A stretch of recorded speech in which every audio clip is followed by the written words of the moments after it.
Hello everyone. We're going to dive into a crucial aspect of efficient time management, adding time to your projects, clients, and tasks. Let's get started. You can create a timer using one of two methods.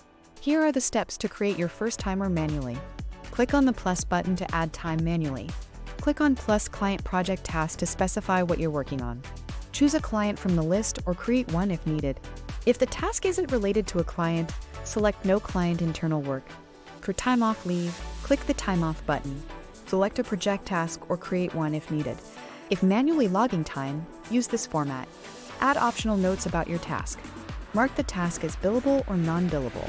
Adjust the billing rate if needed. Click log time or start tracking.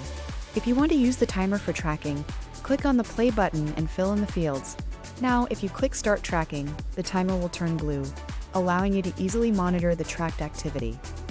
When your task is complete, simply click the stop button in the upper right corner to halt the timer. And what can you do with the timer after you create it? Well, quite a lot. You can duplicate it for the current day, make changes, add time, start the running timer, or delete it. Simply hover over or click on any textual element in the timer, and you'll see all your options.